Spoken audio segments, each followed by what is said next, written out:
ਜਦੋਂ ਅਸੀਂ श्री गुरु ग्रंथ साहिब जी दे सन्मुख अरदास करदे हां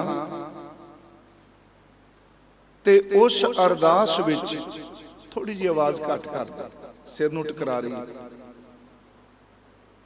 उस अरदास विच जिहड़ा पहला पदा है उस विच एक तां धन गुरु गोबिंद सिंह महाराज जी दे बचन ने ते दूसरा इस विच पंथ ने जो मर्यादा बनाई उस विच जिहड़ी अरदास दी इबारत लिखी गई ते ओ पंथक तौर ते सहमति दे नाल ओ शब्द लिखे गए। उस विच जिहड़ा असीं बचन पढ़ने आ, प्रथम भगौती सिमर कै गुरु नानक लई त्याए। सब तो पहला उस परम शक्ति अकाल पुरख वाहिगुरु जी नूं सिमर के ते सतगुरु पहला बचन करते हैं कि असी गुरु नानक साहब नूं ध्याउंदे हां। ये डॉक्टर तारक सिंह ने अर्थ कीते आ कि मैं गुरु नानक साहब नूं ध्याउंदा हां। प्रथम भगौती सिमर कै गुरु नानक लई ध्याए, फिर अंगद गुर ते अमरदास रामदासा होई सहाय। याद रखियो, फिर तीन पातशाहियां दा जिक्र है। असी जदों कथा करांगे तो शब्द गुरु अंगद देव, गुरु अमरदास, गुरु रामदास जी वरतांगे।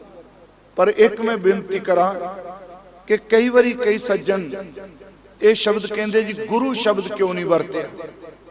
आप जी नूं हाथ जोड़ के बेनती है कि जदों काव रूप विच कुछ कहा जाता है ओदियां कुछ सीमावां हुंदियां। इत्थे सतगुरु जे शब्द वरत रहे आ, ये नहीं कि गुरु शब्द स्वीकार नहीं करते।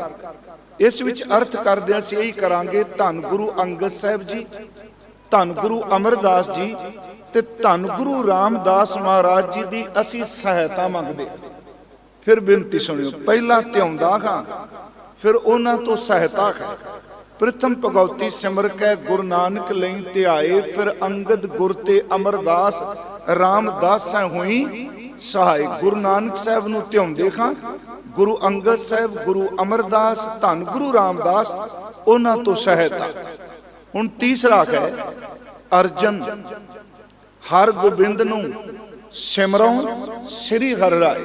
तीन पातशाहियां दा फिर जिक्र आ गया कि धन गुरु अर्जुन देव जी, सतगुरु गुरु हरगोबिंद साहब जी ते अगों फिर सतवें पातशाह जी का जिक्र करके गुरु हर राय साहब जी, इन्हां नूं मैं सिमरदा हां।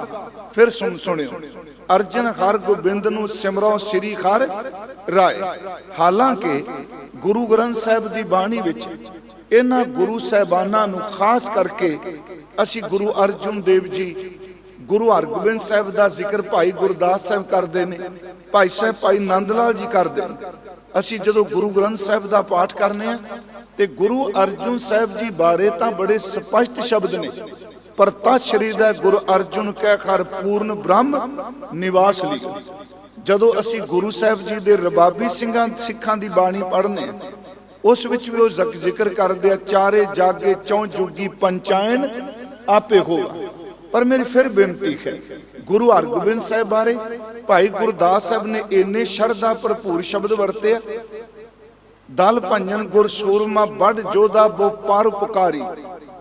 गुरु हर राय साहब बारे भाई नांदला साहब कहते खक परवर हक केश गुरु करता हर राय, सुल्तान खम दरवेश गुरु करता हर राय। थोड़ी जी आप जी असीस बख्शो तवज्जो देन दी, क्योंकि आप लड़ी अनुसार बेनती करनी। मैं अर्ज की गुरु अर्जुन देव, गुरु हरगोबिंद साहब ते गुरु हर राय साहब नूं सिमरिया गया। अगे फिर आ गए 8वें सतगुरु जी, जिन्हां नूं भाई गुरदास दूजे ने अष्टम बलबीरा शब्द वरत्या। उस संबंधी हजूर गुरु गोबिंद सिंह जी के बचन ने श्री हर कृष्ण ध्याईऐ जिस डिठै सब दुख जाए। फिर बेनती है, गुरु हर कृष्ण साहब जी नूं ध्याउंदे हां, उन्हां दे दर्शन कीते सारे दुखां दा खात्मा हो जाता है।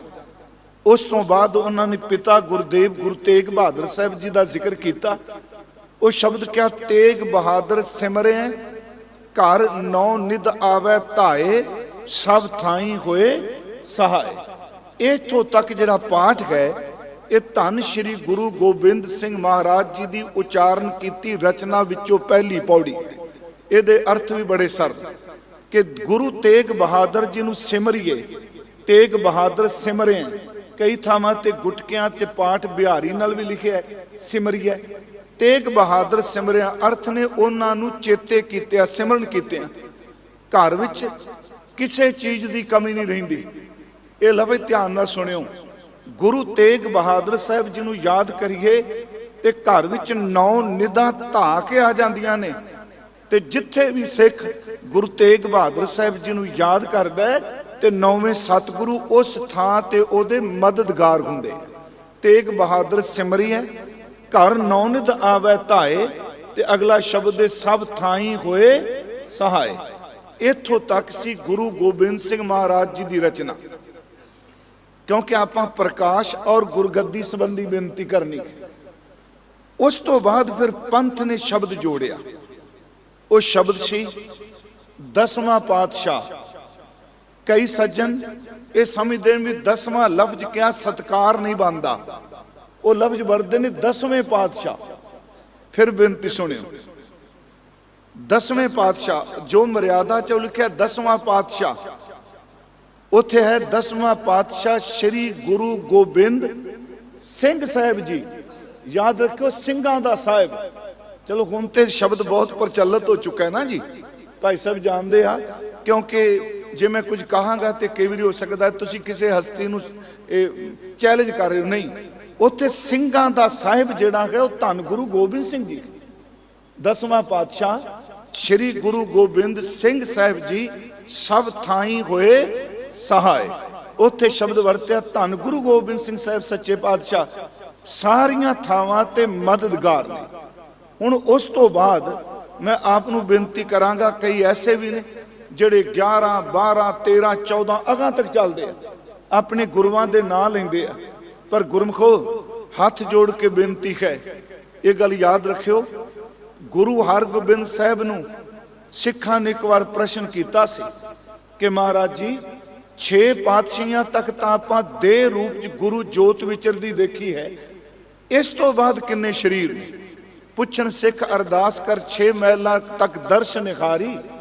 ਉੱਥੇ ਫਿਰ ਸਤਿਗੁਰੂ ਨੇ ਅਖੀਰ ਤੇ ਕਿਹਾ ਸੀ ਕਿ ਕਲਯੁਗ ਪੀੜੀ ਸੋਢੀਆਂ ਅਬਚਲ ਨੀਬ ਉਸਾਰ ਖਲਾਰੀ। ਅਗਲਾ ਸ਼ਬਦ ਸੀ ਜੁਗ ਜੁਗ ਸਤਿਗੁਰ ਧਰੇ ਅਵਤਾਰੀ। ਇਹ 2 ਤੁਕਾਂ ਧਿਆਨ ਨਾਲ ਸਿਓ। 6 ਮਹਿਲਾਂ ਅਖੀਰ ਤੇ ਕਹਿੰਦੇ ਜੁਗ। ਜੁਗ ਦਾ ਮਤਲਬ ਇੱਕ ਹੁੰਦਾ ਜੋੜ, ਇੱਕ ਜੁਗ ਦਾ ਅਰਥ ਹੁੰਦਾ 2। ਜੁਗ ਜੁਗ ਦਾ ਅਰਥ ਹੋ ਗਿਆ ਕਿ ਤੁਸੀਂ 6 ਤੱਕ ਪੁੱਛਿਆ ਹੈ ਤੇ ਸਾਡੇ ਤੋਂ ਬਾਅਦ ਅਜੇ 4 ਸ਼ਰੀਰਾਂ ਵਿੱਚ ਇਹ ਜੋਤ ਵਰਤਨੀ। ਇਹ ਅਰਥ ਸ਼੍ਰੀਮਾਨ ਭਾਈ ਸਾਹਿਬ ਭਾਈ ਵੀਰ ਸਿੰਘ ਜੀ ਦੇ ਨਾਨਾ ਗਿਆਨੀ ਖਜਾਰਾ ਸਿੰਘ ਜੀ ਹੋਣਾ ਨੇ ਕੀਤੇ। ਥੋੜੀ ਜਿਹੀ ਆਪ ਦੀ ਧਿਆਨ ਦਿਆ ਜੇ, ਮੇਰੀ ਬੇਨਤੀ ਹੈ।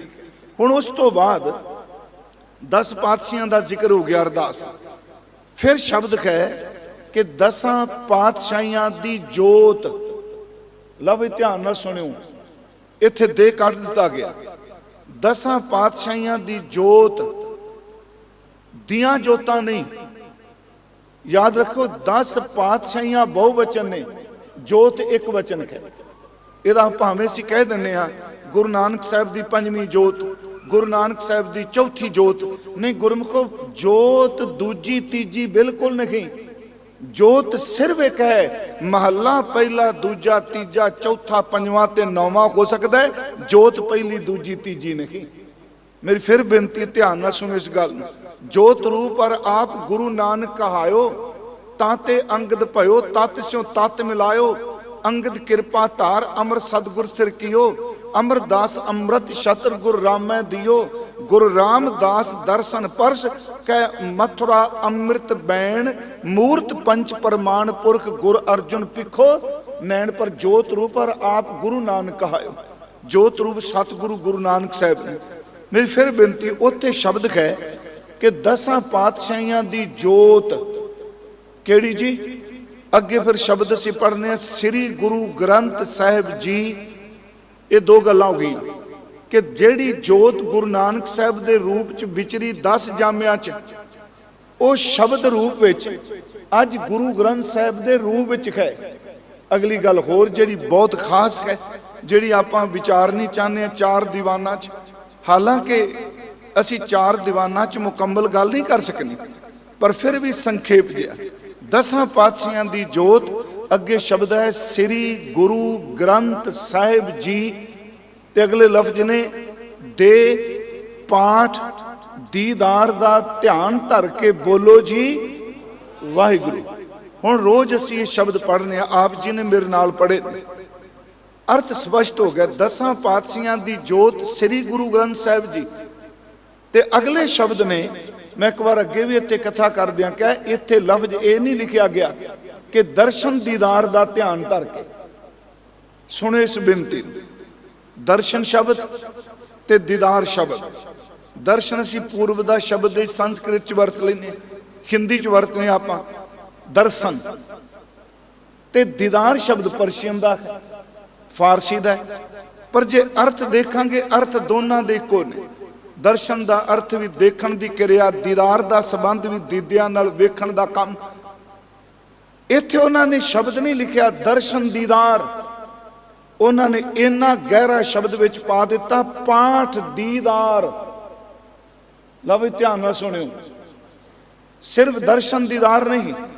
मान लो आया कोई उन्हें रुमाल साहब चुकिया, महाराज जी मैं तो दर्शन करके आया, उन्होंने नाल लफ्ज पा दिता पाठ दीदार। एदा अर्थ है जो गुरु ग्रंथ साहिब का पाठ करेगा वो गुरु ग्रंथ साहिब का दीदार करेगा। इत्थे लफ्ज पाठ दीदार है।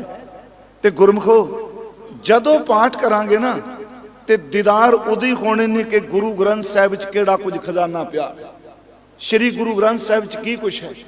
मेरी अर्ज है कि सिख 3 दिन बड़े धूमधाम नाल मनाते हैं। पहला पहल इक्को ही सी, फिर गुरु ग्रंथ साहिब का प्रकाश दिहाड़ा शुरू होया मनाउणा। एक पिछले सालों तो होया कि गुरु ग्रंथ साहिब का संपूर्णता दिवस। 3 मनाने नहीं तकरीबन, असी 2 तो बड़ी धूमधाम नाल मनाए जाते हैं। एक श्री हरमंदर साहिब प्रकाश दिहाड़ा जिन्होंने असीं कहने पहला प्रकाश दिहाड़ा, प्रकाश दिवस। फिर असी नदेड़ जिथे गुरु ग्रंथ साहिब जी नूं गुरियाई दिती गई, गुरगद्दी दिन कहने। तीसरा एक पिछले सालों तो शुरू होया संपूर्णता दिवस, जिहदी शुरुआत तख्त श्री दमदमा साहिब तब साबो की तलवंडी तो की। तिना बड़े थोड़ी जी बेनती एक होर है। प्रकाश दिहाड़ा सी कहने पहला प्रकाश दिन। उंज वैसे जिहड़े साडे पुरातन स्रोत ने गुरमुखी दे, ਉਹਦੇ ਵਿੱਚ गुरु ग्रंथ साहिब दे लई शब्द वरत्या खोलो, प्रकाश नहीं। बुढ़ा साहिब खोलो ग्रंथ, लेवो आवाज सुने सब पंथ। पर यह शब्द बड़ा गहरा है प्रकाश। आपां आउण वाले दिनां च इहनूं वाचांगे शाम तक जां कल सवेर तक जो लड़ी इत्थे पहुंचेगी। प्रकाश ਇਹਦਾ मतलब है कि जिस दिन गुरु अर्जुन देव जी ने बीड़ संपूर्ण करा के उस वेले जी बाणी सी रामसर तो बाबा बुढ़ा साहिब जी दे सीस ते रख के आप चबर कर दे। हरमंदर साहिब विखे जदों अमृत वेले पहले दिन प्रकाश किया, उन्होंने सिखा ने इस रूप विच पंथ ने स्वीकार किया कि गुरु ग्रंथ साहिब का पहला प्रकाश दिहाड़ा। ਇਹਦਾ मतलब जो सब तो पहला प्रकाश होया वो असी सारे मनाने। दूसरी गल, दूजा शब्द आ गया संपूर्णता दिवस। वो ये कहा जाता है कि जिस वक्त धन गुरु गोबिंद सिंह महाराज जी ने, हालांकि मैं किसी कंट्रोवर्सी नहीं पैना, भाई साहब नूं पता सिखां दे कदम कदम ते मतभेद ने हिस्ट्री विच, तो कई बार असीं आपस में खह खह के निकल जाने, गल पल्ले कुछ नहीं पैंदी। जिहड़ी परंपरा है वो कह रही है कि गुरु गोबिंद सिंह जी ने मुक्तसर की जंग लड़न तो बाद, क्योंकि मुक्तसर की जंग हजूर ने अपने जीवन की 14वीं लड़ाई आखिरी जंग लड़ी है, उस तो बाद नहीं कोई लड़ी। उस तो बाद हजूर डले कलोंदे ने साबो की तलवंडी, इत्थे गुरसिख इकट्ठे हुंदे आ। इत्थे फिर सतगुरां ने भाई साहब भाई मनी सिंह जी तो साडी परंपरा कहती अपने कंठों बाणी उचारण की। पूरा गुरु ग्रंथ साहिब उन्होंने लिखाया, उस विच पिता गुरुदेव धन गुरु तेग बहादुर साहब की बाणी दर्ज की।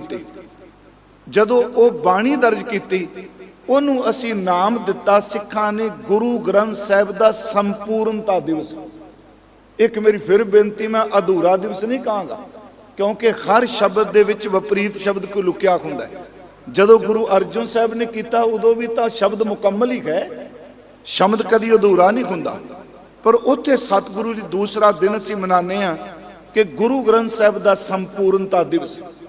ਉਸ ਤੋਂ ਬਾਅਦ ਤੀਸਰਾ ਦਿਨ ਹੈ ਜਿਹੜਾ ਮੈਂ ਅਰਜ਼ ਕੀਤੀ, ਗੁਰੂ ਗੋਬਿੰਦ ਸਿੰਘ ਮਹਾਰਾਜ ਜੀ ਨੇ ਆਪਣੇ ਇਸ ਪੰਜ ਭੂਤਕ ਚੋਲੇ ਨੂੰ ਤਿਆਗਣ ਤੋਂ ਪਹਿਲਾਂ, ਜਿਹਨੂੰ ਸਿੱਖ ਸ਼ਬਦਾਵਲੀ ਵਿੱਚ ਕਹਿੰਦੇ ਆ ਸੱਚਖੰਡ ਪਿਆਨਾ ਕਰਨ ਤੋਂ ਪਹਿਲਾਂ, ਸਾਰੇ ਸਿੱਖਾਂ ਨੂੰ ਬੁਲਾ ਕੇ ਆਪ ਗੁਰੂ ਗ੍ਰੰਥ ਸਾਹਿਬ ਜੀ ਨੂੰ ਮੱਥਾ ਟੇਕ ਕੇ ਕਿਹਾ, ਮੇਰੀ ਜਗ੍ਹਾ ਗ੍ਰੰਥ ਜੀ ਕੋ ਗੁਰੂ ਜਾਨਣਾ, ਮੇਰੀ ਜਗ੍ਹਾ, ਇਹ ਅਸੀਂ ਆਉਣ ਵਾਲੇ ਦਿਨਾਂ 'ਚ ਦੇਖਾਂਗੇ, ਹੋਰ ਮੇਰੀ ਜਗ੍ਹਾ ਗ੍ਰੰਥ ਸਾਹਿਬ ਜੀ ਕੋ ਗੁਰੂ ਜਾਨਣਾ, ਜੋ ਸਿੱਖ ਜਾਣੇਗਾ ਤਿਸ ਕੀ ਕਾਲ ਥਾਏ ਪਏ।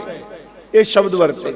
ਇੱਕ ਲਫ਼ਜ਼ ਹੋਰ ਹੈ, ਜਦੋਂ ਮਹਾਰਾਜ ਤੁਰਨ ਲੱਗਦੇ ਆ ਤੇ ਸਿੱਖ ਬੇਨਤੀ ਕਰਦੇ ਆ, ਕਹਿੰਦੇ ਮਹਾਰਾਜ ਇਹ ਜੋ ਸੰਗਤ ਹੈ ਤੇਰੀ, ਤਿਸ ਦਾ ਕੀ ਹਵਾਲ।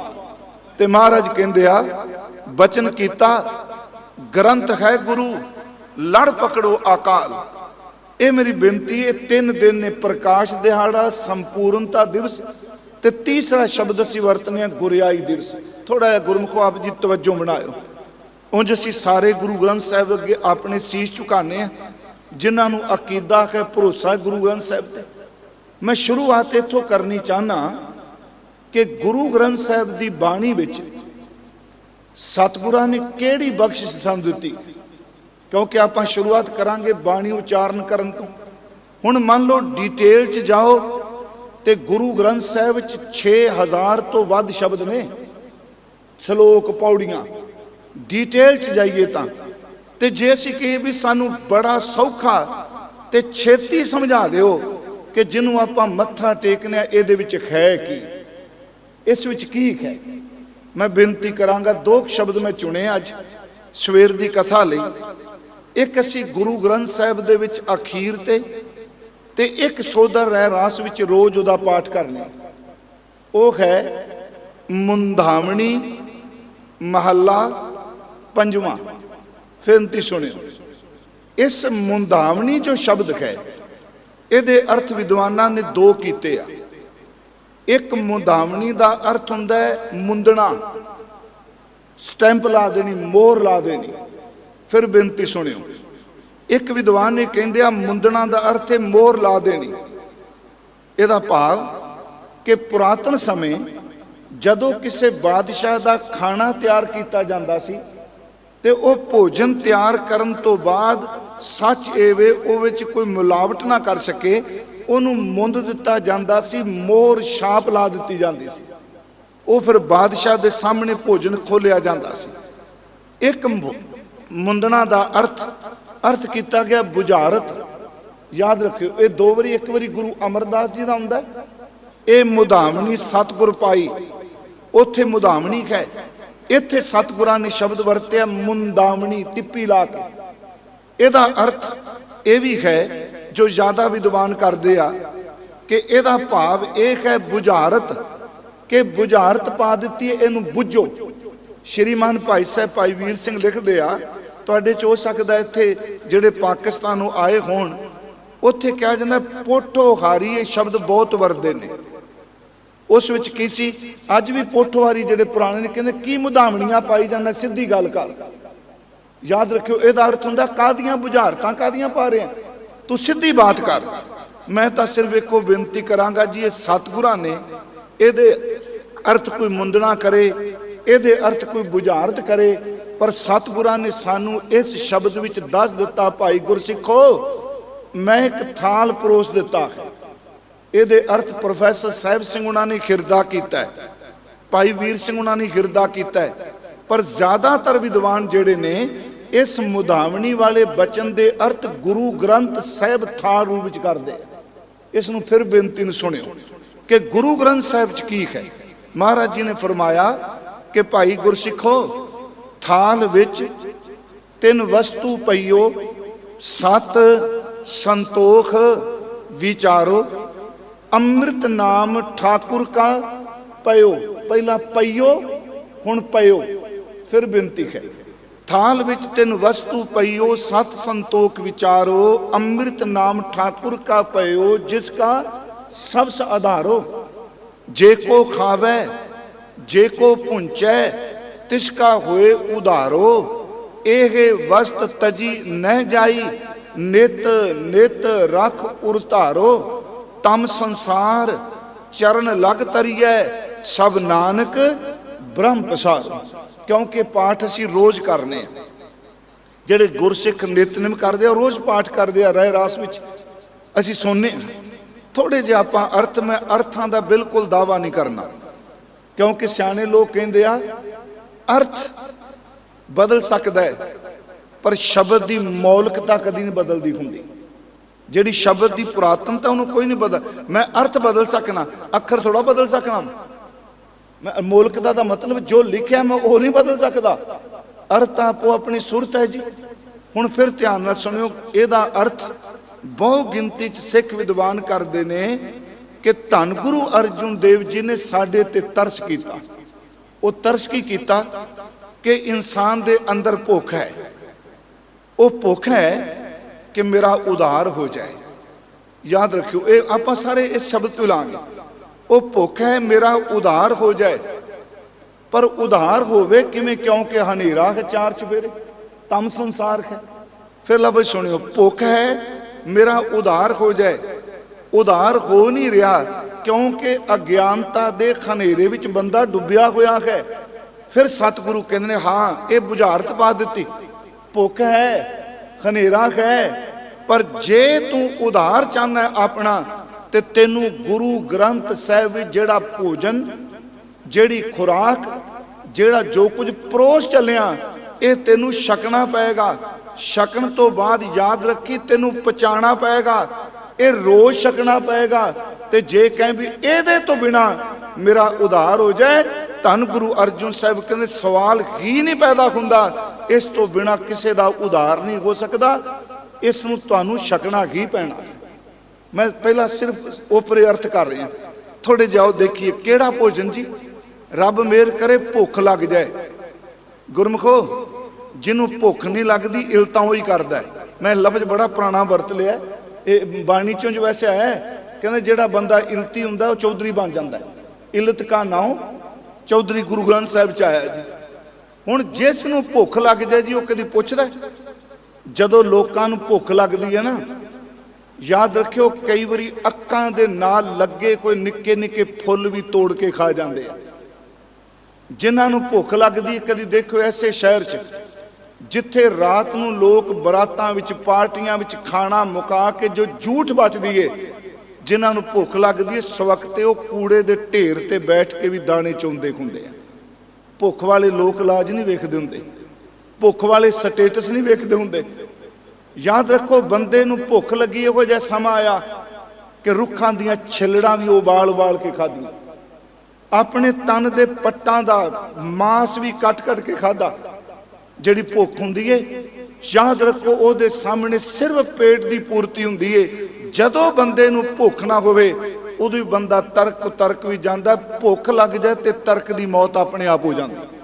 ਇਸ ਨੂੰ ਥੋੜਾ ਜਿਹਾ ਫਿਰ ਸੁਣਿਓ। ਜਿਹਨੂੰ ਭੁੱਖ ਲੱਗੇ ਉਹਨੂੰ ਜੁਗਤ ਦੱਸਣ ਦੀ ਜਾਂਚ ਹੁੰਦੀ ਹੈ ਜੀ। ਮੰਨ ਲਓ ਕਿਸੇ ਬੰਦੇ ਨੂੰ ਭੁੱਖ ਲੱਗੀ ਹੋਵੇ, ਉਹ ਕਿਤੇ ਪਲੇਟ, ਉਹ ਕੋਈ ਕਾਂਟਾ, ਕੋਈ ਛੁਰੀ, ਕੋਈ ਚਿਮਚਾ ਮੰਗੇਗਾ ਜੀ? ਨਹੀਂ। ਗੁਰਮੁਖੋ ਭੁੱਖ ਲੱਗੀ ਹੋਵੇ ਜੁਗਤ ਆਪਣੇ ਆਪ ਆ ਜਾਂਦੀ ਹੈ, ਮੂੰਹ ਵੱਲ ਹੱਥ ਆਪਣੇ ਆਪ ਹੋ ਜਾਂਦਾ ਜਦੋਂ ਭੁੱਖ ਲੱਗ ਜਾਏ। ਪਹਿਲੀ ਗੱਲ ਰੱਬ ਮਿਹਰ ਕਰੇ, ਭੁੱਖ ਤਾਂ ਬੰਦੇ ਨੂੰ ਬੜੀ ਲੱਗੀ ਹੈ ਪਰ ਸੱਚੇ ਦੀ ਭੁੱਖ ਨਹੀਂ ਲੱਗੀ। ਫਿਰ ਇਸ ਨੂੰ ਧਿਆਨ ਨਾਲ ਥੋੜਾ ਸੁਣਿਓ, ਮੈਂ ਆਪ ਨੂੰ ਰਿਪੀਟ ਕਰ ਦੇਣਾ। ਕਿਹੜਾ ਬੰਦਾ ਜਿਹਨੂੰ ਭੁੱਖ ਨਹੀਂ ਜੀ? ਹਰ ਸਰੀਰ ਦੇ ਅੰਦਰ ਭੁੱਖ ਹੈ, ਕੋਈ ਖਰਿਓ ਬੂਟ, ਹਰ ਸਰੀਰ ਵਿੱਚ ਭੁੱਖ ਹੈ। ਪਰ ਗੁਰਮੁਖੋ ਇੱਕ ਭੁੱਖ ਹੈ, ਜਦੋਂ ਭੁੱਖ ਦਾ ਜ਼ਿਕਰ ਚੱਲਦਾ ਹੈ ਨਾ ਤੇ ਆਪਣਾ ਧਿਆਨ ਇੱਕੋ ਦਮ ਮੂੰਹ ਵੱਲ, ਜੀਭ ਵੱਲ, ਦੰਦਾਂ ਵੱਲ, ਪੇਟ ਵੱਲ ਚਲਾ ਜਾਂਦਾ। ਨਹੀਂ ਪਿਆਰਿਓ, ਇੱਕ ਭੁੱਖ ਨਹੀਂ, ਢਿੱਡ ਦੀ ਭੁੱਖ ਕਿਚਨ ਚੋਂ, ਰਾਸ਼ਨ ਚੋਂ ਪੂਰੀ ਹੋ ਸਕਦੀ ਹੈ। ਇਹ ਪੈਰ ਦੇ ਅੰਗੂਠੇ ਤੋਂ ਲੈ ਕੇ ਪੂਰੇ ਦਾ ਪੂਰਾ ਤਨ ये भुख विच प्रवृत्त है। फिर शब्द सुनो, दुनियावी कह रहे हैं। एक है पेट की भुख, जिहड़ी दंदां नाल चबा के ते जीभ नाल रस लैके पूर्ति हुंदी है। आ मेरियां अखां ने, आप जी दियां अखां ने, इन्हां अखां दी भी भुख है प्यारिओ। ये तां इन्नियां उतावलियां ने, मैं कई बारी सोचना कि आप असीं कहने आ इन्ने दिन हो गया खाना खांदे आ, अज कोई होर चीज़ बनाओ, कहने आ ना भी कुछ बदल के बनाओ, आ गए आ। वो गुरमुखो, जीव तां 7-8 दिन एक खाना खा सकदी है, अखां नहीं जे खा सकदियां। आ स्क्रीन ते फिल्मां चलदियां ने, कुछ सकिंटां बाद चित्र बदलना पै जांदा। इहदा मतलब बंदे दी अख भुखी है। तुसीं कदी देखो जो कुछ दिखाया जाता है, जिन्होंने फिल्म कह लो, कुछ कह लो, मैं ये नहीं कह रहा कि मैं उत्साहित कर रहा चीज़ों, जदों एक सकिंट विच वो गाना गाउंदे ने, वो नचदे ने, जां कोई गल करदे ने, वो एक खिन विच सीन क्यों चेंज हो जाता है? इहदा मतलब कि बंदे दी अख ज़्यादा समा किसी चीज़ नूं देख नहीं सकती, इहदी भुख है एकदम बदल जाए। गुरमुखो, ये भुख गुरु साहब कहते ये भुख भी इस थाल नाल पूरी होनी है। अखां दी भुख है। आ मेरे कन ने पता नहीं किन्ना कोई सुन चुके आ। गुरमुखो, कन्ना दी अपनी जीव, इन्हां दी भुख नहीं मरी। बाणी चारे शब्द ने। सच ए वे कि आ खा खा के मूँह दी भुख नहीं मरी। इसे करके गुरु अंगद साहब ने दुनिया दे आ शरीर दे इंद्रियां दी भुख दा जिक्र करदियां क्या आखण आख न रज्जिया, सुन न रज्जे कन, अखी देख न रज्जियां, गुण गा के कवन, भुखियां भुख न उतरै, गली भुख न जाए, नानक भुखा तां रज्जा, जै गुण कै गुणी समाए। इस नूं थोड़ा जिहा फिर बेनती नहीं सुनियो। आखण आख न रज्जिया, ये मूँह बोल बोल के नहीं अज तक रज्जिया, कन सुन सुन के नहीं रज्जे, अखां देख देख के नहीं रज्जियां। गुरमुखो, ये भुख नहीं तो होर की है। हुण इस भुख नूं किवें मिटाया जा सकदा? थोड़ा जिहा होर बेनती सुनियो। मैं एक बार शायद इत्थे अर्ज कीती सी, भाई साहब, कई बारी बंदा हट करके साधना कर लैंदा है, बाहर मुखी दिसदा बड़ा, ये बंदा जी निष्कामी, इहनूं कोई भुख नहीं। नहीं प्यारिओ, फुरना भी भुख हो सकता है।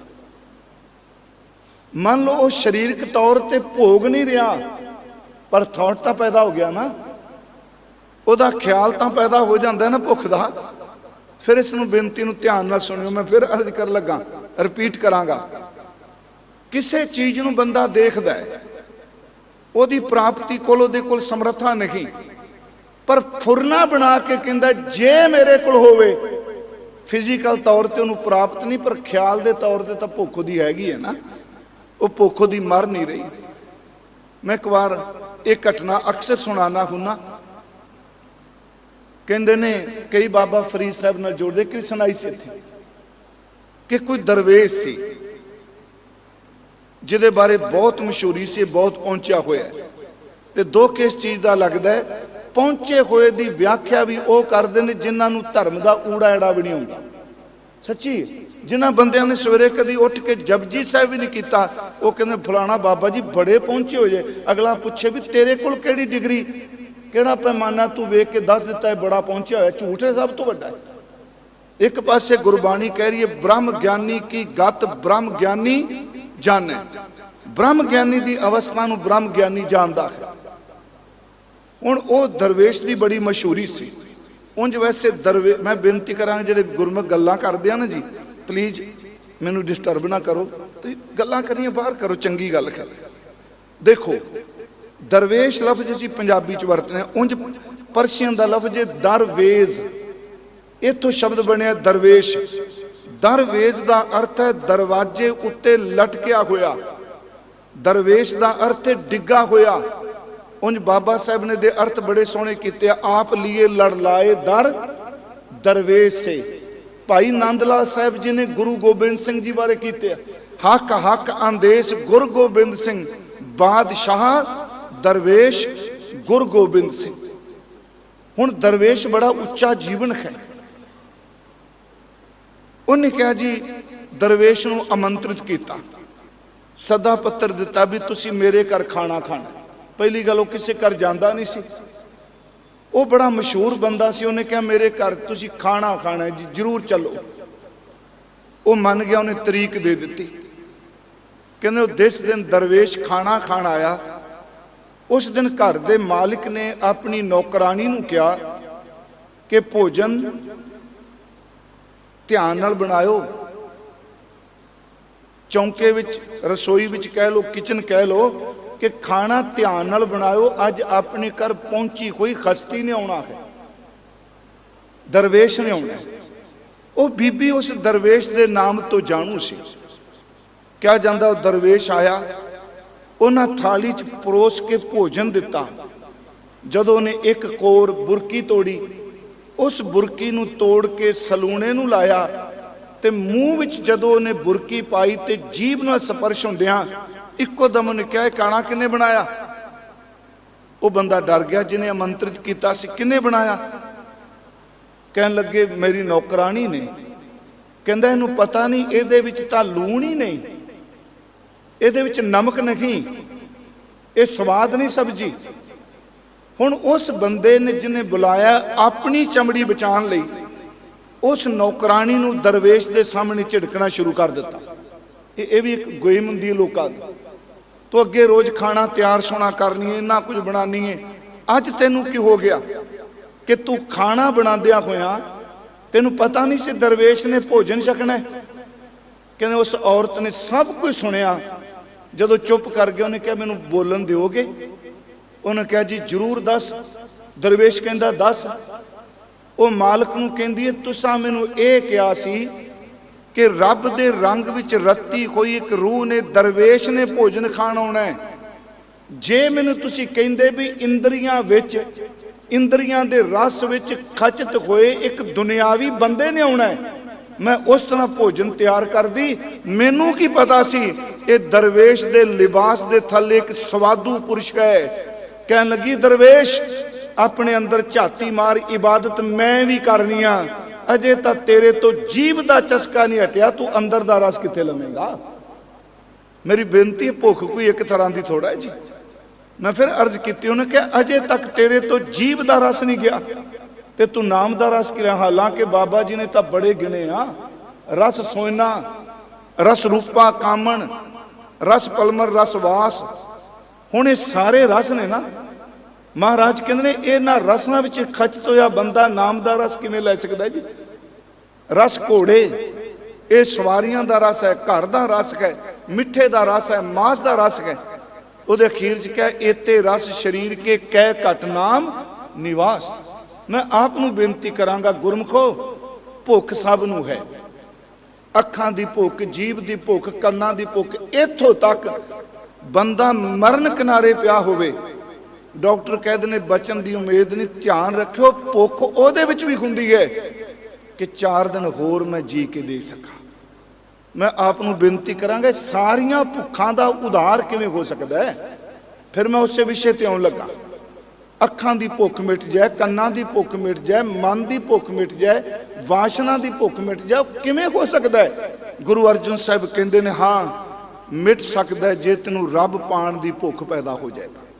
ਸਾਚੇ ਨਾਮ ਕੀ ਲੱਗੈ ਭੂਖ, ਤੈਨੂੰ ਸੱਚੇ ਵਾਹਿਗੁਰੂ ਜੀ ਦੇ ਨਾਮ ਦੀ ਭੁੱਖ ਲੱਗ ਜਾਏ। ਸਾਚੇ ਨਾਮ ਕੀ ਲੱਗੈ ਭੂਖ, ਉਤ ਭੁੱਖੈ ਖਾਏ ਚਲੀਏ ਦੁੱਖ। ਜੇ ਤੂੰ ਉਸ ਭੁੱਖ ਵਿੱਚ ਭੋਜਨ ਛਕੇਗਾ ਨਾ ਤੇ ਤੇਰੇ ਸਾਰੇ ਦੁੱਖਾਂ ਦਾ ਨਾਸ ਹੋ ਜਾਏਗਾ। ਮੈਂ ਆਪ ਨੂੰ ਬੇਨਤੀ ਕਰਾਂ ਗੁਰਮਖੋ, ਸ਼ੁਕਰਾਨਾ ਕਰੀਏ ਗੁਰੂ ਅਰਜਨ ਦੇਵ ਦਾ। ਮੈਂ ਉਸ ਵਿਸ਼ੇ ਤੇ ਫਿਰ ਆਉਣ ਲੱਗਾ। ਥਾਲ ਵਿੱਚ 3 ਵਸਤੂ ਪਈਓ, ਇੱਥੇ ਮੁਧਾਵਣੀ ਹੈ, ਬੁਝਾਰਤ ਹੈ। 7 ਸੰਤੋਖ ਵਿਚਾਰੋ, ਪਰ ਅਗਾਂ ਤਾਂ ਚੌਥਾ ਆ ਗਿਆ। ਕਈਆਂ 3 ਨੇ। ਥਾਲ ਵਿੱਚ 3 ਵਸਤੂ ਪਈਓ, 7 ਸੰਤੋਖ ਵਿਚਾਰੋ, ਤੇ ਅਗਲਾ ਸ਼ਬਦ ਹੈ ਅੰਮ੍ਰਿਤ ਨਾਮ ਠਾਕੁਰ ਕਾ ਭਇਓ। ਮਹਾਰਾਜ ਫਿਰ ਸ਼ਬਦ ਵਰਤ ਰਿਹਾ ਪਇਓ, ਇਹ 4 ਨਾ ਹੋ ਗਏ। ਫਿਰ ਲਫ਼ਜ਼ ਸੁਣਿਓ, ਥਾਲ ਵਿੱਚ 3 ਵਸਤੂ ਪਈਓ, 7 ਸੰਤੋਖ ਵਿਚਾਰੋ, ਅੰਮ੍ਰਿਤ ਨਾਮ ਠਾकुर का पयो जिसका सब आधारो। ਇੱਥੇ ਬੁਝਾਰਤ ਪਾ ਦਿੱਤੀ। ਹੁਣ ਆਮ ਤੌਰ ਤੇ ਮੈਂ ਫਿਰ ਬੇਨਤੀ ਕਰਾਂਗਾ, ਮੈਂ ਪਹਿਲਾਂ ਕਿਹਾ ਭਾਈ ਸਾਹਿਬ ਬੜੇ ਸਿਆਣੇ ਬੈਠੇ ਆ, ਅਰਥ ਬਦਲ ਸਕਦਾ ਹੈ। ਬੰਤਰ ਨਹੀਂ ਬਦਲ ਸਕਦੀ। ਮੈਨੂੰ ਇੰਜ ਬਤੀਤ ਹੁੰਦਾ ਵੀ ਇਹ ਬੁਝਾਰਤ ਪਾ ਦਿੱਤੀ ਭਾਈ ਥਾਲ ਵਿੱਚ ਤਿੰਨ ਚੀਜ਼ਾਂ ਜੇ, ਇਹਦੇ ਵਿੱਚ ਸੱਤ ਹੈ, ਇਹਦੇ ਵਿੱਚ ਸੰਤੋਖ ਹੈ, ਇਹਨੂੰ ਵਿਚਾਰ ਲਓ। ਹਾਲਾਂਕਿ ਅਰਥ ਕੀਤੇ ਜਾਂਦੇ ਸੱਤ ਹੈ, ਦੂਜੀ ਸੰਤੋਖ ਹੈ, ਤੀਜੀ ਵਿਚਾਰ ਹੈ। ਤੇ ਗੁਰਮੁਖੋ ਅੱਗੇ ਅੰਮ੍ਰਿਤ ਨਾਮ ਠਾਕੁਰ ਕਾ ਭਇਓ ਜਿਸ ਕਾ ਸਬਸ ਆਧਾਰੋ। ਵਾਹਿਗੁਰੂ ਜੀ ਦਾ ਨਾਮ ਅੰਮ੍ਰਿਤ ਪਿਆ ਹੈ ਜਿਹੜਾ ਸਭ ਦਾ ਆਧਾਰ ਹੈ।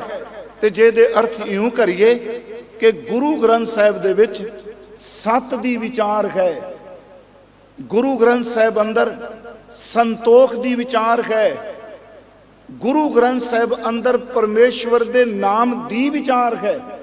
ਫਿਰ ਧਿਆਨ ਨਾਲ ਸੁਣਿਓ, ਸਤ ਸੰਤੋਖ ਵਿਚਾਰੋ ਅੰਮ੍ਰਿਤ ਨਾਮ ਠਾकुर का ਭਇਓ ਜਿਸ ਕਾ ਸਬਸ ਆਧਾਰੋ। ਇਹ ਵੀ ਅਰਥ ਨੇ। ਪਰ ਜੇ ਅਸੀਂ ਤਿੰਨ ਕਰਨੇ ਆ, ਸਤ ਹੈ, ਸੰਤੋਖ ਹੈ, ਵਿਚਾਰ ਹੈ। ਅੰਮ੍ਰਿਤ ਨਾਮ ਠਾकुर का ਭਇਓ ਜਿਸ ਕਾ ਸਬਸ ਆਧਾਰੋ। ਕੱਲਾ ਗੱਲਾਂ ਨਾਲ ਨਾਮ ਜਪਣ ਤੋਂ ਬਿਨਾ ਕਹਿ ਦਈਏ ਮੈਂ ਸੱਚਾ ਬਣ ਗਿਆ, ਇਹ ਸਭ ਤੋਂ ਵੱਡਾ ਝੂਠ ਹੈ। ਕਿਉਂਕਿ ਨਾਮ ਤੋਂ ਬਿਨਾ ਸਤ ਨਹੀਂ ਆ ਸਕਦਾ, ਨਾਮ ਤੋਂ ਬਿਨਾ ਸੰਤੋਖ ਨਹੀਂ ਆ ਸਕਦਾ, ਨਾਮ ਤੋਂ ਬਿਨਾ ਆਤਮਿਕ ਸੋਝੀ ਵਿਚਾਰ ਨਹੀਂ ਪੈਦਾ ਹੋ ਸਕਦੀ। ਮਹਾਰਾਜ ਕਹਿੰਦੇ ਥਾਲ ਪਰੋਸ ਦਿੱਤਾ ਹੈ, ਸਤ ਹੈ, ਸੰਤੋਖ ਹੈ, ਵਿਚਾਰ ਹੈ, ਪਰ ਇਹ ਤਿੰਨੇ ਤਾਂ ਹੀ ਤੇਰੇ ਵਾਸਤੇ ਸਾਰਥਕ ਨੇ ਜੇ ਤੂੰ ਨਾਮ ਅੰਮ੍ਰਿਤ ਨੂੰ ਆਪਣੀ ਜ਼ਿੰਦਗੀ ਦਾ ਆਧਾਰ ਬਣਾਏ। ਫਿਰ ਬੇਨਤੀ ਹੈ ਪਿਆਰਿਓ, ਗੁਰੂ ਗ੍ਰੰਥ ਸਾਹਿਬ ਥਾਲ ਚ ਮਹਾਰਾਜ ਕੀਤੀ, ਕੋਈ ਸੌਖਾ ਪੁੱਛੇ ਕੀ ਹੈ ਤੇ ਮਹਾਰਾਜ ਕਹਿੰਦੇ ਨੇ ਭਾਈ ਇਹਦੇ ਵਿੱਚ ਸੱਤ, ਮੈਂ ਸਿਰਫ ਸ਼ੁਰੂਆਤ ਕਰ ਚੱਲਿਆ, ਆਪਾਂ ਡਿਟੇਲ ਨਾਲ ਇਹਨੂੰ ਰਾਤ ਨੂੰ ਫਿਰ ਗਿਰਜ ਕਰਾਂਗੇ। ਸੱਤ, ਇਹਦੇ ਵਿੱਚ ਸੱਚ ਦਾ ਜ਼ਿਕਰ ਹੈ, ਇਹਦੇ ਵਿੱਚ ਸੰਤੋਖ ਹੈ, ਇਹਦੇ ਵਿੱਚ ਆਤਮਿਕ ਜੀਵਨ ਦੀ ਵਿਚਾਰ ਹੈ। ਸਤ ਸੰਤੋਖ ਵਿਚਾਰੋ। ਪਰ ਗੁਰਮੁਖੋ ਵਿਚਾਰ, ਸੰਤੋਖ ਤੇ ਸਤ ਇਹ ਤਾਂ ਹੀ ਪਰਿਫੁੱਲਤ ਨੇ ਜੇ ਅੰਮ੍ਰਿਤ ਨਾਮ ਠਾकुर का ਭਇਓ ਜਿਸ ਵਿੱਚ ਪਰਮੇਸ਼ਵਰ ਦਾ ਠਾकुर ਦਾ ਨਾਮ ਅੰਮ੍ਰਿਤ ਹੈ। ਤੇ ਜਿਹੜਾ ਨਾਮ ਅੰਮ੍ਰਿਤ ਜਿਸ ਕਾ ਸਬਸ ਆਧਾਰੋ, ਜਿਹੜਾ ਸਾਰਿਆਂ ਦਾ ਆਧਾਰ ਹੈ। ਫਿਰ ਬੇਨਤੀ ਸੁਣਿਓ, ਮੈਂ ਰਿਪੀਟ ਕਰ ਲੱਗਾ, ਨਾਮ ਹੈ ਸੰਤੋਖ ਹੋਵੇਗਾ, ਨਾਮ ਹੈ ਤੇ ਸੱਚ ਐਵੇਂ ਸਤ ਹੋਵੇਗਾ, ਨਾਮ ਹੈ ਤੇ ਵਿਚਾਰ ਵਿੱਚੋਂ ਆਚਾਰ ਨਿਕਲੇਗਾ। ਜੇ ਨਾਮ ਨਹੀਂ ਤੇ ਸਭ ਕੁਝ ਵਿਅਰਥ ਹੈ। ਇਹਨੂੰ ਥੋੜਾ ਜਿਹਾ ਹੋਰ ਇਹ ਮਾੜਾ ਜਿਹਾ ਮੈਂ ਬੇਨਤੀ ਕਰਦੇ ਹਾਂ। ਅਰਦਾਸ ਤੋਂ ਅਸੀਂ ਸ਼ੁਰੂਆਤ ਕੀਤੀ। ਅਸੀਂ ਜਦੋਂ ਅਰਦਾਸ ਕਰਨੇ ਆ, ਖੀਰ ਵਾਲਾ ਪਦਾ ਪੜ੍ਹਨੇ ਆ, ਉਹਦੇ ਵਿੱਚ ਦਾਨ ਮੰਗੇ ਗਏ। ਹਾਂਜੀ, ਆਪ ਸਭ ਨੂੰ ਪਤਾ ਹੈ। ਤੇ ਦਾਨ ਦੇ ਇੱਕ ਵਾਰੀ ਮੈਂ ਅਰਥ ਇੱਥੇ ਕਰਕੇ ਗਿਆ ਸਾਂ ਜੀ, ਦਾਨ ਹੱਕ ਨਹੀਂ ਹੁੰਦਾ, ਦਾਨ ਤੇ ਦਾਅਵੇ ਨਹੀਂ ਕੀਤੇ ਜਾਂਦੇ, ਦਾਤ ਤੇ ਦਾਨ ਤੇ ਕਦੀ ਦਾਵਾ ਨਹੀਂ ਹੁੰਦਾ। ਮੇਰੀ ਕਮਾਈ ਮੈਨੂੰ ਆ ਕੁਝ ਮਿਲਣਾ ਚਾਹੀਦਾ ਹੈ। ਜਿੱਥੇ ਲਫ਼ਜ਼ ਦਾਤ ਆ ਜਾਏ ਤੇ ਦਾਨ ਆ ਜਾਏ ਨਾ, ਇੱਥੇ ਆਪਣਾ ਹੱਕ ਕੋਈ ਨਹੀਂ ਹੁੰਦਾ, ਇਹ ਦੇਣ ਵਾਲੇ ਦੀ ਮਰਜ਼ੀ ਹੁੰਦੀ ਹੈ। ਦਾਤੀ ਸਾਹਿਬ ਸੰਧੀਆਂ ਕਿਆ ਚੱਲੈ ਤਿਸ ਨਾਲ, ਇਹ ਦਾਤਾਂ ਤਾਂ ਸਾਹਿਬ ਦੀਆਂ ਨੇ, ਵਾਹਿਗੁਰੂ ਜੀ ਦੀਆਂ ਨੇ। ਉਹਦੇ ਨਾਲ ਦਾਤ ਨਾਲ ਕਦੀ ਜ਼ੋਰ ਚੱਲ ਸਕਦਾ ਜੀ? ਜਿਸ ਤੂੰ ਦੇ ਤਿਸੈ ਕਿਆ ਚਾਰਾ, ਜਿਹਨੂੰ ਤੂੰ ਦੇਣ ਤੇ ਆ ਜਾਏ ਤੇ ਆਪਾਂ ਅੱਗੇ ਰੋਕ ਲਾ ਕਹਿ ਸਕਨੇ ਆ ਇਹਦੇ ਘਰ ਨਾ ਦੀ ਮੇਰੇ ਗੇਟ ਵਿੱਚ ਅੰਦਰ ਆ ਜਾ, ਸਵਾਲ ਹੀ ਨਹੀਂ ਪੈਦਾ ਹੁੰਦਾ। ਦਾਤ ਉੱਤੇ ਗੁਰਮੁਖੋ ਯਾਦ ਰੱਖਿਓ ਜ਼ੋਰ ਨਹੀਂ ਹੁੰਦੇ। ਇਹ ਦਾਤ ਜੋਤ ਖਸਮੈ ਵਡਿਆਈ। ਭਾਈ ਗੁਰਦਾਸ ਸਾਹਿਬ ਕਹਿੰਦੇ ਦਾਤ ਜਿਹੜੀ ਹੈ ਰੱਬ ਦੀ ਆਪਣੀ ਹੈ। ਫਿਰ ਬੇਨਤੀ ਹੈ, ਉਹ ਬਚਨ ਹੈ ਕਿ ਦਾਤੀ ਸਾਹਿਬ ਸੰਧੀਆਂ ਕਿਆ ਚੱਲੈ ਤਿਸ ਨਾਲ, ਇੱਕ ਜਗੰਦੇ ਨਾ ਲੈਣ ਇੱਕ ਸੁੱਤਿਆਂ ਦੇ ਉਠਾ। ਕਈ ਜਾਗਦੇ ਸਾਰੀ ਜ਼ਿੰਦਗੀ ਇਬਾਦਤ 'ਚ ਕੱਢ ਦਿੰਦੇ ਆ। ਇੱਕ ਬੰਦਾ ਸੁੱਤਾ ਮਾਇਆ ਦੀ ਨੀਂਦ 'ਚ ਜਦੋਂ ਰੱਬ ਦਾਤ ਦੇਣ ਲੱਗਦਾ ਤੈਨੂੰ ਉਠਾ ਕੇ ਸਵੇਰ ਤੱਕ ਬ੍ਰਹਮ ਗਿਆਨੀ ਬਣਾ ਦਿੰਦਾ। ਮੈਂ ਲਫ਼ਜ਼ ਸਵੇਰ ਤੱਕ ਕਿਹਾ, ਸਵੇਰ ਲਫ਼ਜ਼ ਵੀ ਬੜਾ ਕਈ ਘੰਟੇ ਪੈ ਜਾਂਦੇ ਆ। ਇੱਥੇ ਇੱਕ ਖਿੰਨ ਸ਼ਬਦ ਵਰਤਾਂ ਤੇ ਇੱਕ ਖਿੰਨ ਦੇ ਵਿੱਚ ਗੁਰਮੁਖੋ ਇੱਥੇ ਸਤਿਗੁਰਾਂ ਨੇ ਬਖਸ਼ਿਸ਼ ਕੀਤੀ। ਮੈਂ ਫਿਰ ਅਰਜ਼ ਕਰਾਂਗਾ ਕਿ ਜਦੋਂ ਅਸੀਂ ਪਾਠ ਕਰਨੇ ਆ, ਅਰਦਾਸ ਕਰਨੇ ਆ, ਉਸ ਵਿੱਚ ਸਤਿਗੁਰਾਂ ਨੇ ਸ਼ਬਦ ਵਰਤੇ। ਸਿੱਖਾਂ ਨੂੰ ਸਿੱਖੀ ਦਾਨ, ਗੁਰੂ ਸਾਹਿਬ ਦੇ ਸਨਮੁਖ ਅਸੀਂ ਵਰਤਨੇ ਆ। ਸਿੱਖਾਂ ਨੂੰ ਸਿੱਖੀ ਦਾਨ, ਕੇਸ਼ ਦਾਨ, ਰਹਿਤ ਦਾਨ, ਵਿਵੇਕ ਦਾਨ, ਵਿਸਾਹ ਦਾਨ, ਭਰੋਸਾ ਦਾਨ, ਸਾਰੇ ਦਾਨ ਨੇ ਨਾ। ਪਰ ਅੱਗੇ ਕਿਉਂ ਕਹਿ ਦਿੱਤਾ ਦਾਨਾ ਸਿਰ ਦਾਨ। ਅੰਮ੍ਰਿਤ ਨਾਮ ਠਾकुर का ਭਇਓ। ਗੁਰਮੁਖੋ ਦਾਨਾ ਸਿਰ ਦਾਨ ਨਾਮ ਦਾਨ ਹੈ। ਤੇ ਮਹਾਰਾਜ ਕਹਿੰਦੇ ਸਿੱਖੀ ਵੀ, ਕੇਸ ਵੀ, ਵਿਵੇਕਤਾ ਵੀ, ਵਿਸਾਹ ਵੀ, ਭਰੋਸਾ ਵੀ, ਰਹਿਤ ਵੀ, ਇਹ ਦਾਨ ਤਾਂ ਹੀ ਰੋਕ ਸਕਣਗੇ ਜੇ ਤੇਰੇ ਕੋਲ ਨਾਮ ਹੋਵੇਗਾ। ਜੇ ਨਾਮ ਨਹੀਂ ਤੇ ਸਿਦਕ ਨਹੀਂ ਨਿਭਦੇ, ਜੇ ਨਾਮ ਨਹੀਂ ਤੇ ਭਰੋਸੇ ਨਹੀਂ ਬਣਦੇ, ਜੇ ਨਾਮ ਨਹੀਂ ਤੇ ਗੁਰਮੁਖੋ ਚੇਤੇ ਰੱਖਿਓ ਅੰਦਰ ਵਿਵੇਕ ਨਹੀਂ ਆਉਂਦਾ। ਇੱਥੇ ਸਤਿਗੁਰਾਂ ਨੇ ਸ਼ਬਦ ਵਰਤਿਆ ਕਿ ਭਾਈ ਸਤ ਹੈ, ਥਾਲ ਵੀ ਸੰਤੋਖ ਹੈ, ਵਿਚਾਰ ਹੈ, ਪਰ ਇਹਨਾਂ ਤਿੰਨਾਂ ਦਾ ਆਧਾਰ ਇੱਥੇ ਸਬਜ਼ ਵਰਤਿਆ। ਸਬਜ਼ ਦਾ ਅਰਥ ਆਪਾਂ ਸਾਰੇ ਵੀ ਕਰਨੇ। ਥਾਲ ਵਿੱਚ ਤਿੰਨ ਵਸਤੂ ਪਈਓ, ਸਤ ਸੰਤੋਖ ਵਿਚਾਰੋ, ਅੰਮ੍ਰਿਤ ਨਾਮ ਠਾकुर का पयो, जिसका सबस आधारो। ਉਹ ਗੁਰਮੁਖੋ ਜਿਹਦਾ ਆਧਾਰ ਸਭ ਨੂੰ ਹੈ, ਜਿਸ ਕਾ ਜਿਸ ਨਾਮ ਦਾ, ਫਿਰ ਬੇਨਤੀ ਸੁਣੋ, ਜਿਸ ਨਾਮ ਦਾ, ਸਤ ਨੂੰ ਵੀ ਆਧਾਰ, ਸੰਤੋਖ ਨੂੰ ਵੀ ਆਧਾਰ। ਅੱਗੇ ਗੁਰੂ ਸਾਹਿਬ ਕਹਿੰਦੇ ਆ ਪਰੋਸ ਤਾਂ ਦਿੱਤਾ, ਪਰ ਜੇ ਕੋ ਖਾਵੇ, ਜੇ ਕੋਈ ਇਸ ਥਾਲ ਵਿੱਚੋਂ ਖਾ ਲੈ, ਛਕ ਲੈ। ਹੁਣ ਛਕਣਾ ਤੇ ਆਪ ਹੀ ਪੈਣਾ ਨਾ ਜੀ, ਕਿਉਂਕਿ ਅੱਜ ਇਹੋ ਜੀ ਗੱਲ ਬਣ ਚੁੱਕੀ। ਬੈਠੇ ਸਾਂ ਜੁਨੇਜਾ ਸਾਹਿਬ ਕੋਲ ਵੀ ਗੱਲ ਚੱਲੀ, ਇੰਨਾ ਪ੍ਰਪੰਚ ਹੈ ਨਾ, ਮਾੜਾ ਜਿਹਾ ਨਾਟਕ ਚੇਟਕ ਬਾਹਰ ਦੀ ਮਦਾਰੀ ਦਿਖਾਓ, ਜਿੰਨੇ ਮਰਜ਼ੀ ਲੋਕ ਕਈ ਜੋ ਸਾਇੰਸ ਬਹੁਤ ਪੜ੍ਹੇ ਨੇ, ਸੱਚੀ ਮੁੱਚੀ ਅਗਿਆਨਤਾ ਵਾਲੀਆਂ ਭੇਡਾਂ ਲੱਖਾਂ ਦੀ ਗਿਣਤੀ ਵੀ ਤੁਰ ਪੈਂਦੀਆਂ। ਹੁਣ ਅਸੀਂ ਇਹ ਵੀ ਚਾਹੁੰਦੇ ਹਾਂ ਕਿ ਭਾਈ ਸਾਹਿਬ ਪਾਠ ਕਰਨ, ਫਿਰ ਬੇਨਤੀ ਹੈ ਭੋਜਨ ਤਾਂ ਪੰਜ ਸਿੰਘ ਛਕਣ, ਤੇ ਇਹਦੀ ਸਾਰੀ ਜਿਹੜੀ ਅੰਦਰ ਦਾ એનર્ਜੀ ਹੈ ਜਾਂ ਅੰਦਰ ਦਾ ਤੱਤ ਉਹ ਮੇਰੇ ਅੰਦਰ ਆ ਜਾਏ। ਗੁਰਮੁਖੋ ਆਪ ਭੋਜਨ ਛਕਾਂਗੇ ਤੇ ਸਰੀਰ ਦੇ ਵਿੱਚ ਤਾਕਤ ਪੈਦਾ ਹੋਣੀ ਹੈ। ਗੁਰੂ ਸਾਹਿਬ ਜੀ ਨੇ ਕਹਿ ਦਿੱਤਾ ਥਾਲ ਮੈਂ ਪਰੋਸ ਦਿੱਤਾ ਹੈ, ਪਰ ਇੱਕ ਕੰਮ ਕਰੀ ਤੂੰ ਇਸ ਭੋਜਨ ਨੂੰ ਛਕਣਾ ਤੂੰ ਆਪ ਹੈ, ਤੇ ਛਕਣ ਤੋਂ ਬਾਅਦ ਰੱਬ ਮਿਹਰ ਕਰੇ ਤੈਨੂੰ ਪਚ ਜਾਏ। ਫਿਰ ਬੇਨਤੀ, ਜੇ ਕੋ ਖਾਵੇ, ਜੇ ਕੋ ਪੁੰਚੈ, ਪੁੰਚੈ ਦਾ ਅਰਥ ਪਚਾ ਜਾਣਾ ਮੈਂ ਕਰਨਾ ਵਾ, ਉਹ ਜੋ ਭੋਗੋ ਪੁੰਚੋ ਪਾਈਓ ਗੁਰਬਾਣੀ ਚ ਆਉਂਦਾ। ਕਈ ਵਾਰੀ ਗੁਰਮੁਖੋ ਬੰਦਾ ਅੰਦਰੋਂ ਕਮਜ਼ੋਰ ਹੋਵੇ ਨਾ, ਤੇ ਖੁਰਾਕ ਜ਼ਿਆਦਾ ਤਾਕਤਵਰ ਖਾ ਲੈ, ਤੇ ਕਈ ਵਾਰੀ ਤਾਕਤਵਰ ਖੁਰਾਕ ਬੰਦੇ ਨੂੰ ਬਿਮਾਰ ਕਰ ਜਾਂਦੀ ਹੈ। ਜਿਨ੍ਹਾਂ ਨੇ ਖਾਣਾ ਉਹ ਪਚਾ ਜਾਣ। ਗੁਰਮੁਖੋ ਖਾਣ ਦਾ ਪਤਾ ਲੱਗਦਾ, ਪਚਾਣ ਦਾ ਕਿਸੇ ਨੂੰ ਲੱਗਿਆ? ਪਛਾਣ ਦਾ ਤਾਂ ਸਰੀਰ ਦੀ ਆਪਣੀ ਕਿਰਿਆ। ਗੁਰੂ ਜੀ ਕਹਿੰਦੇ ਜੇ ਕੋ ਖਾਵੇ, ਜੇ ਕੋਈ ਉਸ ਨਾਮ ਅੰਮ੍ਰਿਤ ਭੋਜਨ ਨੂੰ ਛਕੇ ਤੇ ਇਹਨੂੰ ਪਚਾ ਲੈ, ਤੇ ਜਿਹੜਾ ਪਚਾ ਲਏਗਾ ਤਿਸਕਾ ਹੋਏ ਉਧਾਰੋ, ਕਿਉਂਕਿ ਭੁੱਖੇ ਨਾ ਮੇਰਾ ਉਧਾਰ ਹੋ ਜਾਏ। ਮੈਂ ਫਿਰ ਲਫ਼ਜ਼ ਵਰਤਾਂਗਾ ਕਿ ਇੰਦਰੀਆਂ ਦੀ ਭੁੱਖੇ ਉਧਾਰ ਹੋ ਜਾ। ਹਰ ਬੰਦਾ ਇਹਨੂੰ ਹੋਰ ਲਫ਼ਜ਼ ਮੇਰੀ ਮੁਕਤੀ ਹੋ ਜਾਏ। ਗੁਰੂ ਜੀ ਕਹਿੰਦੇ ਨੇ ਤੂੰ ਭੱਜ ਨਾ, ਇਹ ਥਾਲ ਮੈਂ ਤੈਨੂੰ ਪਰੋਸ ਦਿੱਤਾ, ਇਹਦੇ ਵਿੱਚ ਸਤ ਸੰਤੋਖ ਵਿਚਾਰ ਹੈ, ਇਸ ਵਿੱਚ ਨਾਮ ਅੰਮ੍ਰਿਤ ਹਰ ਇੱਕ ਚੀਜ਼ ਦਾ ਆਸਰਾ ਹੈ। ਜੇ ਕੋਈ ਇਸ ਭੋਜਨ ਨੂੰ ਛਕ ਲੈ ਤੇ ਇਹਨੂੰ ਪਚਾ ਲੈ, ਜੇ ਕੋ ਖਾਵੇ ਜੇ ਕੋ ਪੁੰਚੈ ਤਿਸਕਾ ਹੋਏ ਉਧਾਰੋ। ਹੁਣ ਅਗਲੀ ਜੇ ਆਪਾਂ ਕਹੀਏ ਜੀ ਨਹੀਂ ਇਹ ਤਾਂ ਕੰਮ, ਕਿਉਂਕਿ ਅੱਜ ਅਸੀਂ ਕਹਿੰਦੇ ਜੀ ਇਹ ਪਾਠੀਆਂ ਦਾ ਕੰਮ ਹੈ, ਕੀਰਤਨੀਆਂ ਦਾ ਕੰਮ ਹੈ। ਮੈਂ ਤੁਹਾਨੂੰ ਹੱਥ ਜੋੜ ਕੇ ਬੇਨਤੀ ਕਰਾਂ ਗੁਰਮੁਖੋ, ਗੁਰੂ ਗ੍ਰੰਥ ਸਾਹਿਬ ਸਾਰੀ ਮਾਨਵਤਾ ਦੇ ਉਧਾਰ ਕਰਤਾ ਨੇ। ਅੱਗੇ ਗੁਰੂ ਜੀ ਨੇ ਕਿਹਾ ਇਹ ਵਸਤ ਤਜੀ ਨਾ ਜਾਈ। ਜੇ ਤੂੰ ਉਧਾਰ ਵੀ ਚਾਹਨਾ ਮੇਰੀ ਮੁਕਤੀ ਹੋ ਜਾਏ, ਇਹ ਵੀ ਚਾਹਨਾ ਮੈਂ ਬਾਣੀ ਨਾ ਪੜਾਂ, ਮੈਂ ਸਿਮਰਨ ਨਾ ਕਰਾਂ, ਸਵਾਲ ਕੀ ਪੈਦਾ ਹੁੰਦਾ? ਕਤ ਹੀ ਨਹੀਂ ਹੋ ਸਕਦਾ। ਇਹ ਵਸਤ ਤਜੀ ਨਾ ਜਾਈ, ਇਹਨੂੰ ਛੱਡ ਨਾ, ਇਹਦੇ ਛੱਡਣ ਨਾਲ ਤੇਰਾ ਨੁਕਸਾਨ ਹੋਣਾ ਹੈ। ਇਹ ਵਸਤ ਤਜੀ ਨਾ ਜਾਈ, ਫਿਰ ਕੀ ਕਰ? ਹਫ਼ਤੇ ਬਾਅਦ ਪੋਥੀ ਨਹੀਂ। ਮਹਾਰਾਜ ਕਹਿੰਦੇ ਜੇ ਸਰੀਰ ਨੂੰ ਕਾਇਮ ਰੱਖਣ ਲਈ ਤੂੰ ਦਿਨ ਵਿੱਚ ਕਿੰਨੀ ਵਾਰੀ ਭੋਜਨ ਛਕਣਾ ਹੈ? ਮਹਾਰਾਜ ਕਹਿੰਦੇ ਨੇ ਮੈਂ ਤੇਰੇ ਲਈ ਆਤਮਿਕ ਥਾਲ ਪਰੋਸ ਚੱਲਿਆ, ਇਸ ਥਾਲ ਵਿੱਚੋਂ ਰੋਜ਼-ਰੋਜ਼ ਛਕਿਆ ਕਰ, ਤੇ ਇਹ ਭੋਜਨ ਹਿਰਦੇ ਵਿੱਚ ਜਾਣਾ। ਮਹਾਰਾਜ ਕਹਿੰਦੇ ਨੇ ਭਾਈ ਇਹ ਵਸਤ ਤਜੀ ਨਾ ਜਾਈ, ਇਹਨੂੰ ਰੋਜ਼ ਆਪਣੇ ਹਿਰਦੇ ਵਿੱਚ ਧਾਰਨ ਕਰ। थाल भी तीन वस्तु पयो, सत संतोख विचारो, अमृत नाम ठाकुर का पयो, जिसका सबस आधारो, जे को खावे जे को पुंचै तिसका होए उधारो। ए वस्त तजी न जाई, नित नित रख उतारो।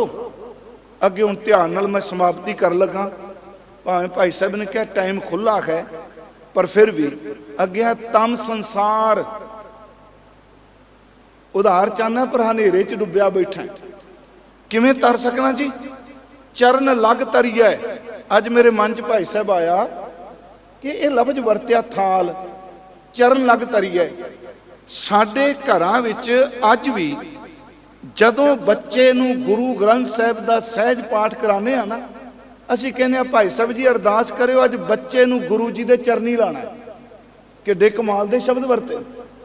ਅਸੀਂ ਅੱਜ ਲਫ਼ਜ਼ ਵਰਤਨੇ ਆ, ਬਾਬਾ ਜੀ ਦੇ ਚਰਨੀ ਲਾ, ਮੇਰੀ ਬੇਟੀ ਚਰਨੀ ਲੱਗੀ ਹੈ, ਪੁੱਤਰ ਚਰਨੀ ਲੱਗਾ ਹੈ, ਮੇਰਾ ਪੋਤਾ ਚਰਨੀ ਲੱਗਾ ਹੈ। ਗੁਰੂ ਜੀ ਕਹਿੰਦੇ ਨੇ ਕੰਮ ਕਰੋ ਸਿੱਖਾ, ਜੇ ਉਧਾਰ ਚਾਹੁੰਦਾ ਹੈ ਤੇ ਗੁਰੂ ਸ਼ਬਦ ਦੇ ਚਰਨੀ ਬਹਿ ਜਾ। ਜਦੋਂ ਇਹਦਾ ਪਾਠ ਕਰੇਗਾ ਚਰਨੀ ਲੱਗੇਗਾ, ਉਦੋਂ ਹਨੇਰਾ ਮੁੱਕ ਜਾਏਗਾ, ਹਰ ਪਾਸੇ ਬ੍ਰਹਮ ਹੀ ਬ੍ਰਹਮ ਦਿਸੇਗਾ।